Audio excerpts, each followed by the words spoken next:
Many wonder what is awakening, what is enlightenment.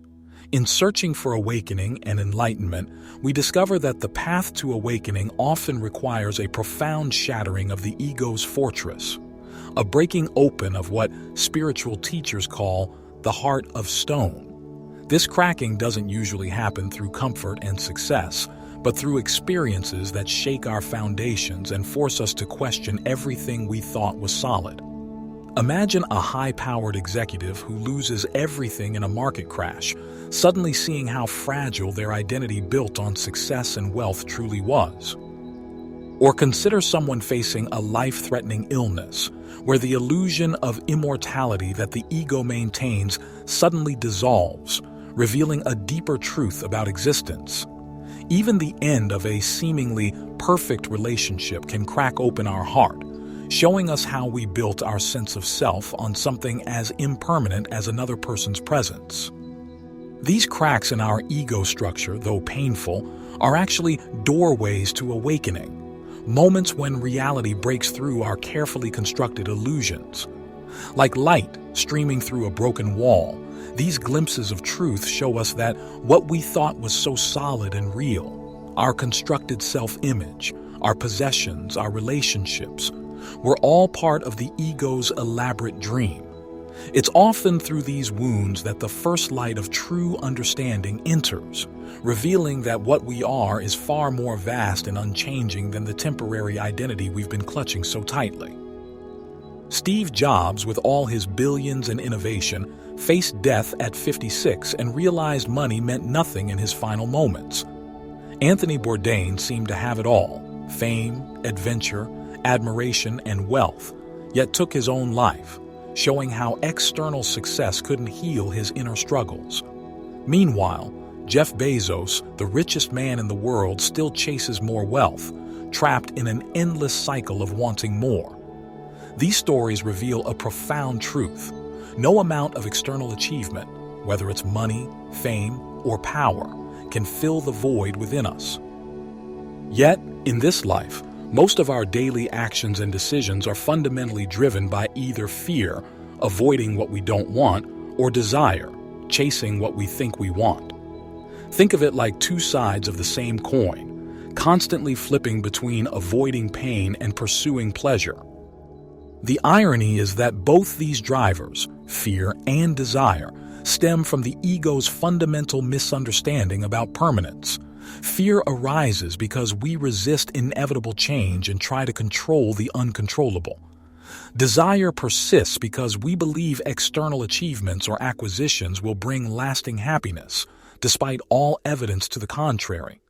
It's like we're rowing a boat upstream, exhausting ourselves fighting against life's natural flow. Let's start with a fundamental idea. The mind is like a computer. It processes information, helps us navigate the world, but just like a computer, it doesn't feel joy, love, or peace. What does that mean for our search for fulfillment? That's right. The mind is an incredible tool, but it's not the source of our deepest experiences. Joy, love, and freedom arise from consciousness, not from thoughts. We often mistake the processor for the presence behind it. So, if the mind can't experience love or joy, why do we rely on it so much for happiness? Because we've been conditioned to. From childhood, we're taught to fill our minds with facts, pursue knowledge, and chase success. But rarely are we taught how to live, how to access the innate joy within us. So the real issue isn't what we desire or fear, but the fact that we're caught in this loop. Living in fear and desire means we're never fully present. We're always trying to fix something, either running from a problem or reaching for the next thing. But fulfillment comes when we step out of this cycle and realize, I am already whole. I don't need anything outside myself to be okay. The ego's desperate grip on permanence lies at the root of our fears. When faced with a career change, losing a relationship, or seeing those first gray hairs in the mirror, our ego resists fiercely because these changes threaten its illusion of stability and control. Take aging, for instance. We spend billions on anti-aging products and treatments, desperately trying to freeze time, yet this resistance only intensifies our suffering. The reality is that our bodies, relationships, careers, and circumstances are in constant flux, like a river that never contains the same water twice. The more we clutch at keeping things the way they should be, the more we suffer when they inevitably change. True freedom comes when we learn to flow with life's natural rhythms, understanding that change isn't just inevitable, it's the very essence of being alive. When we release our attachment to permanence, we discover that there's profound peace in surrendering to life's endless dance of transformation. While our brain's fear response evolved to protect us from physical dangers, it often holds us back in modern life. When our amygdala perceives a threat, like public speaking or starting a business, it floods our system with cortisol and adrenaline, shutting down rational thinking and pushing us to avoid opportunities. This keeps many people trapped in their comfort zone, missing chances for growth and success. Instead of letting biochemical reactions control our decisions, spiritual discipline allows us to stay present and act from a place of inner peace. This doesn't mean becoming passive. Rather, it gives us the freedom to chase our dreams without being paralyzed by fear or driven by desperate seeking. When we establish ourselves in something deeper than our fear-based reactions, we can pursue our goals with clarity and purpose, transforming not just our inner world, but our outer achievements as well. The desire system operates primarily through dopamine, but contrary to popular belief, dopamine isn't about pleasure. It's about anticipation and motivation. When we see something we want, dopamine increases not when we get it, but when we're pursuing it. This explains why the chase often feels better than the achievement. Here's what's fascinating. These systems work on a baseline deviation mechanism. When dopamine spikes during desire, it must eventually return to baseline, often dropping below it, creating what neuroscientists call a dopamine debt. This is why, after getting what we want, we often feel an emptiness or immediate desire for something new. The real insight from neuroscience is that trying to achieve happiness through external rewards is like trying to fill a leaky bucket. Each achievement temporarily raises dopamine, but our adaptive nervous system quickly establishes a new baseline, leading to what's called hedonic adaptation. The solution isn't to eliminate desire or fear. They're essential survival mechanisms. Instead, understanding this neurochemistry can help us.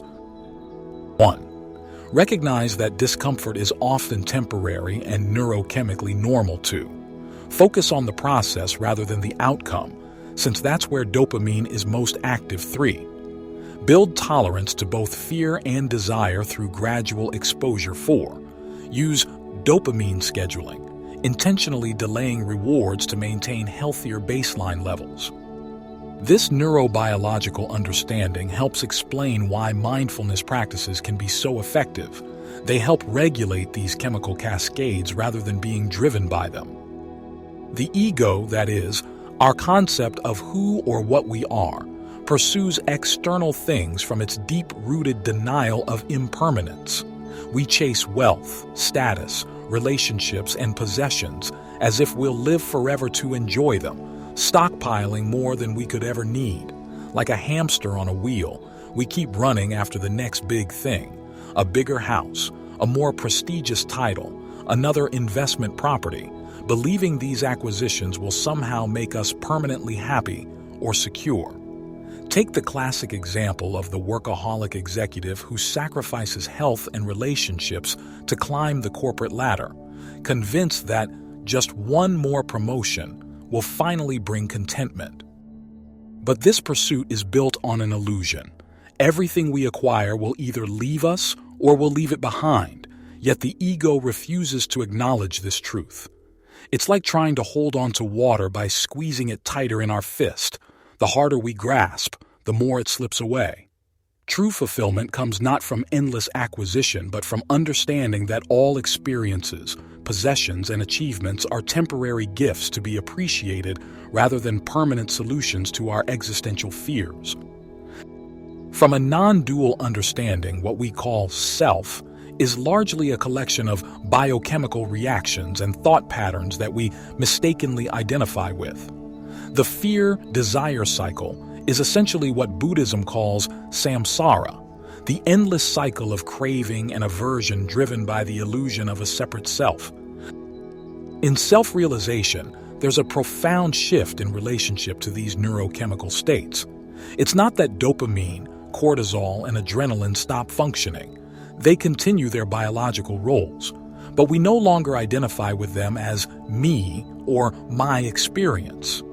There's a spacious awareness that contains these states without being consumed by them. In self-realization, and while we practice meditation, we experience the qualities associated with higher serotonin levels. Calm, contentment, reduced reactivity often naturally emerge with deep understanding. Even without meditation, self-realization makes a person aware of all psychological states, and it allows all neurochemical states to arise and pass without creating a me that needs to control or change them. This aligns with the non-dual understanding that there is no separate self who has these experiences. There's just experiences happening. The capacity to pursue things when needed without fear or high dopamine comes from seeing through the illusion of the separate self who needs to achieve or avoid anything. Actions still occur, but they're not driven by psychological seeking or fear. They arise naturally in response to what's needed, like a river flowing around rocks. This doesn't mean becoming passive or detached. Instead, there's an engaged non-attachment where action can be more effective because it's not distorted by personal fear and desire. The biochemistry continues its dance, but it's seen as part of the play of consciousness rather than something happening to me. When we become self-realized, we also realize that love and joy are not things we acquire. They are states of being. Think about it. Have you ever had a moment of pure happiness, maybe while watching a sunset or laughing with a friend? In that moment, you weren't thinking, I need something more. You were present. That's a powerful shift. Instead of seeking love and joy through acquiring external things, we can simply experience them directly. Yes, and this is what many spiritual traditions teach. The more you let go of needing things to be a certain way, the more you experience spontaneous joy, like the excitement of a first kiss or the beauty of a sunrise. What about fear? Many people avoid things that scare them, thinking it will bring peace, but does it? No, avoiding fear doesn't bring peace. It shrinks our world. Every time we run from discomfort, we reinforce the idea that we are not okay. True peace comes from facing life fully, without resistance. So instead of running from challenges, we should embrace them? Absolutely. If we avoided all struggles, life would become dull. Imagine if every time you played basketball, the ball always went in. Where's the excitement in that? Challenges give life depth. You mentioned that a fulfilling life isn't about controlling or suppressing the mind and heart. So how do we deal with difficult thoughts and emotions? By witnessing them without attachment. Your mind will think, your heart will feel. That's their nature. But you don't have to get lost in it. Just observe, let it pass, and remain centered in your awareness. So instead of trying to fix our thoughts and emotions, we allow them to be. It's like watching clouds in the sky. Thoughts and feelings come and go, but you, the awareness behind them, remain unchanged. For someone listening right now who feels trapped by fear and desire, what's one step they can take today? Pause. Take a deep breath. Notice this moment. Ask yourself, what if I stopped chasing and resisting? What if I simply allowed life to unfold? When you stop clinging to fear and desire, love and joy naturally arise. Watch all the videos in this channel. You will understand your ego and yourself. Created by Elias Stasinos, thank you all for listening to Beyond Fear and Desire. Remember, joy is already within you. Just let go, be present, and allow life to flow. Until next time, stay open, stay aware, and stay free.